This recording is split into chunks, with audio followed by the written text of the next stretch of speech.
Inflatable kayaks have become increasingly popular in recent years, and they've come on massively. We have almost entirely used inflatable kayaks since we started kayaking back in mid-2016 and have gained much experience of using them on the sea, estuaries, lakes, rivers and canals in all sorts of conditions. We start by listing the different categories that we would place inflatable kayaks into, and then look at the main factors to determine what type of kayak may be best for you. The first category of kayak is vinyl kayaks. We start with the cheapest type of inflatable kayak, which are made from a single layer of material which is normally vinyl.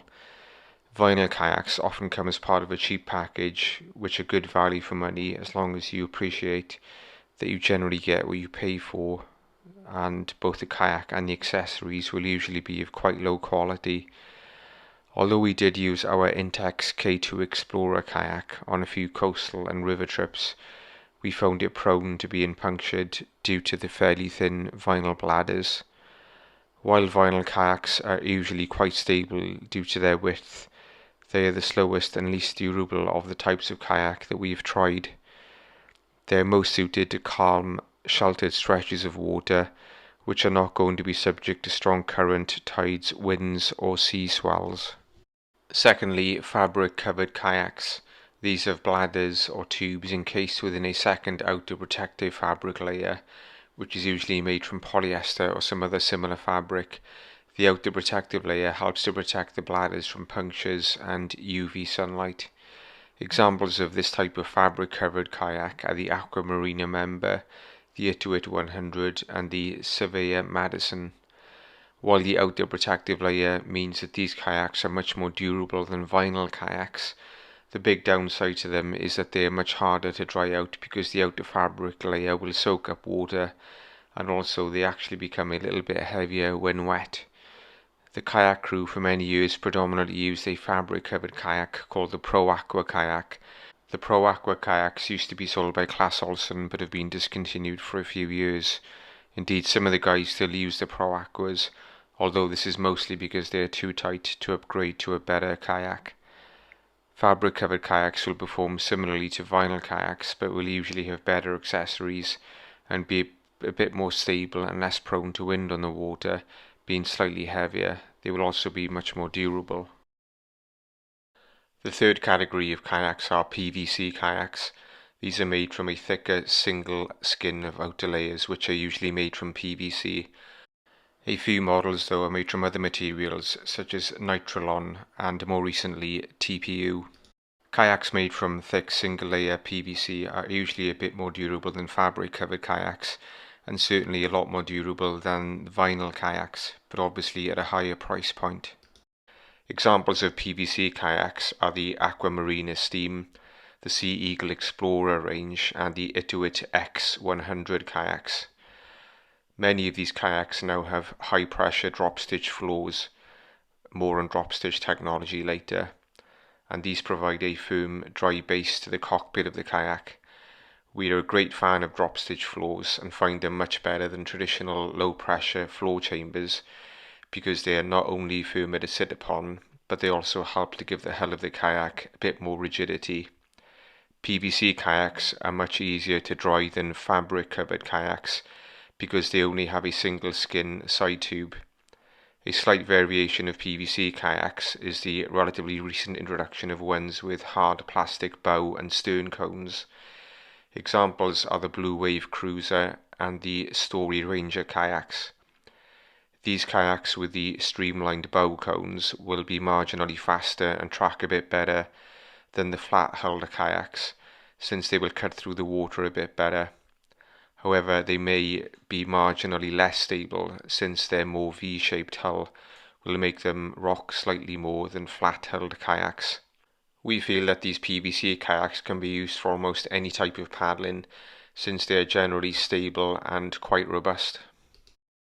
Regarding drop stitch construction, this involves interweaving between the upper and lower shells of the walls of the chambers with thousands of threads of fibre fabric. The extra strength provided by this interweaving allows the chambers to be inflated to a much higher air pressure. As a result, the chambers become almost rigid and firm when they are inflated. to much higher pressures than traditionally made kayaks can be inflated to. The fourth category of kayak we consider are canoe-shaped drop-stitch kayaks. Most full drop-stitch kayaks at the time of this video in August 2023 are canoe-shaped and made of 3 panels which comprise the floor and the 2 side walls of the kayak. There are numerous brands of these canoe-shaped kayaks, including the Sea Eagle Razorlight, the Story Division 1 and Highline kayaks, the Shipwreck Arrowstream kayaks, and the Blue Wave Glider kayaks. These canoe-shaped drop-stitch kayaks all seem to be made to a generic design with a sloped V-shaped hull and hard plastic bow and stern cones which help the kayak to cut through the water. One variation which is worth mentioning is the Ituit X500 kayak, which has a different hull design and is perhaps the model of inflatable kayak which looks the most similar to a hard-shell sit-in kayak. Canoe-shaped drop-stitch kayaks are the fastest of all of the types of kayak that we have currently tried, due to their bow cones which help them to cut through the water, and they also seem to track the best too, due to their V-shaped hulls. However, the downside to them is that they are the least stable of the types of kayak that we've tried. In our view, these 3-panel canoe-shaped drop-stitch kayaks are best used on relatively flat and calm stretches of water, such as canals, flat water sections of river, lakes, protected estuaries, and sheltered bays and beaches. The fifth category of inflatable kayaks to consider are the clamshell-shaped drop-stitch kayaks. A minority of drop-stitch kayaks fall into this 2-panel design. They are commonly described as looking like a clamshell shape, with the top panel and the bottom panel being symmetrically closed around each other. Models of these clamshell drop-stitch kayaks include the Aquatech Ottawa, the Sandbanks Optimal, and the Advanced Elements Evolution kayaks. Clamshell kayaks are much more stable and easy to get into and out of than the canoe-shaped drop-stitch kayaks that we previously considered. They are, though, a little bit slower than the canoe-shaped drop-stitch kayaks and do not track quite as well either. We feel that these clamshell drop-stitch kayaks can be used for any type of kayaking since they are robust, stable, and quite fast. A sixth category of inflatable kayak are the SUP-kayak hybrids. They are made from full drop-stitch construction and have a very shallow cockpit. Due to the fact that they are so low profile yet wide, they are very stable. They are flexible since they can be used either as a paddleboard or as a kayak. They will track a bit more poorly and not be quite as fast as canoe-shaped or clamshell-shaped full drop-stitch kayaks, since their very flat hulls are more similar to SUPs than kayaks. The SUP-kayak hybrids seem to be best suited to fairly sheltered waters, such as canals, lakes, flat water sections of river, and sheltered beaches and bays. Having looked at the different categories of inflatable kayak, we now consider the issue of where you will be kayaking. The type of kayaking you intend to use the kayak for is the main factor in determining what type of kayak will be best for you. In general terms, the more prospect there is of you having to paddle on wider, more open stretches of water, which may be subject to currents, winds, waves, such as, for instance, the open sea or wide estuaries, then the more important it is to have a stable and reliable kayak, which has high enough sides to keep down the amount of water which is going to splash into the cockpit. Conversely, if you will only be paddling on sheltered flat waterways such as canals, lakes, flat water sections of river, or sheltered bays, then you can pretty much use any type of inflatable kayak. If you intend to go paddling on grade 2 or grade 3 fast flowing sections of rivers, then you want a reasonably tough kayak. If you intend to paddle rapids rated grade 4 above, then you need to then start considering a whitewater specific kayak, and of course make sure to wear a helmet then. Estuaries are usually much calmer than the sea, but they are very tidal and can get a bit rougher on exposed sections of very wide estuaries. Lakes usually involve relatively safe flat water paddling, but if they are very large lakes, then they can often get a bit rougher if the wind picks up. The next big main factor is of course what is your budget. On the question of how much is worth you spending, this largely depends on how much kayaking you will be doing and what type of kayaking you'll be doing. If you only want to use a kayak occasionally for having a paddle off of your local beach or on your local canal or river, then maybe just a cheaper vinyl kayak or a fabric covered kayak or PVC kayak will do. You can pick up such kayaks for anywhere between as little as £100 to up to about £500 these days. Alternatively, if you will be kayaking regularly for many years, then it's going to be far more worth you spending more and getting a high-end PVC kayak or maybe a full drop stitch kayak. Such kayaks range anywhere from about £500 up to about £1,500 or even more. One thing we'll say is that you will probably end up using your inflatable kayak for many years to come, and over those years you'll probably end up using it a very large number of times, so it will be money well spent in the longer run. A perhaps overlooked issue is the portability of the kayak. The size of the kayak obviously dictates its weight, since generally the bigger the kayak, then the heavier it is. However, a full drop stitch kayak will be significantly heavier than a similarly sized non-drop stitch kayak, because drop stitch chambers are interweaved with dense fabric threads, and the outer shell of the drop stitch material also tends to be thicker and heavier.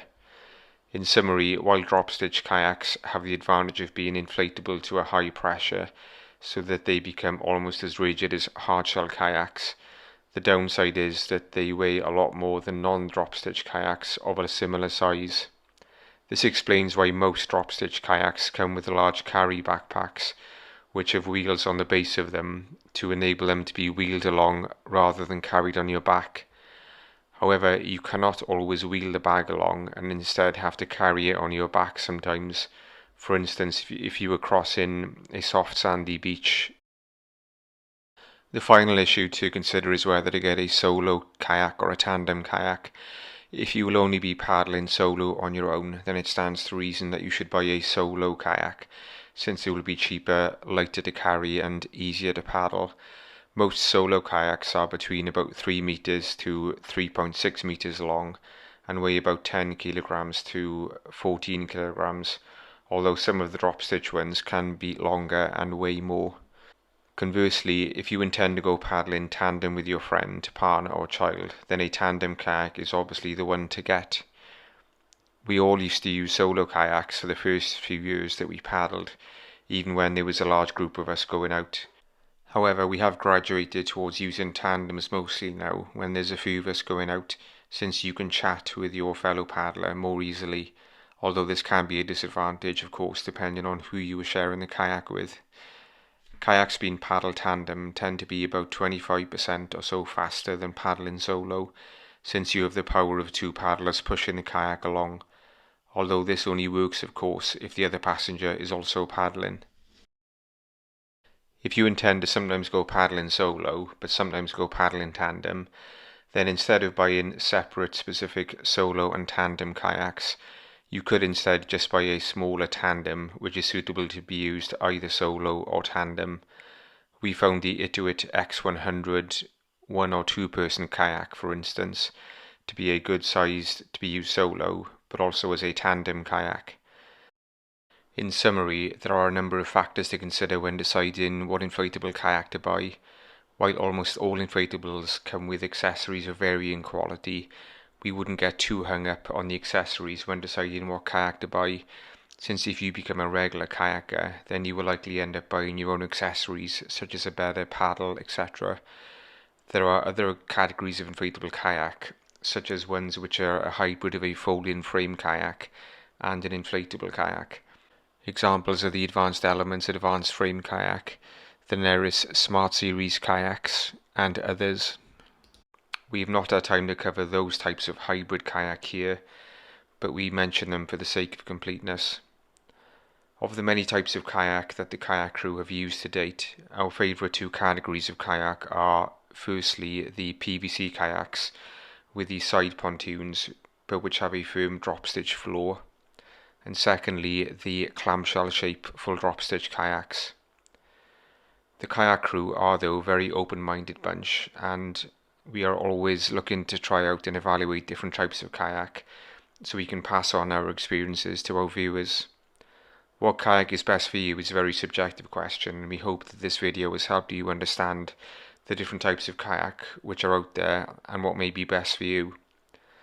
Finally, we would stress that the prices quoted in this video are only guide prices in the UK as of the time of the publishing of this video in August 2023. Prices of inflatable kayaks, as with other products, vary and fluctuate significantly. You can often save hundreds of pounds if you shop around or wait for offers and sales. If you enjoyed this video, then please give us a thumbs up and consider clicking on the subscribe button on the left below to get updates of our trip reports, product review videos and kayaking guides. Click on the right below to be taken to our playlist of our other videos of our kayaking guides. Please check out our website link below for our blogs and other super useful information. Happy paddling from the Kayak Crew.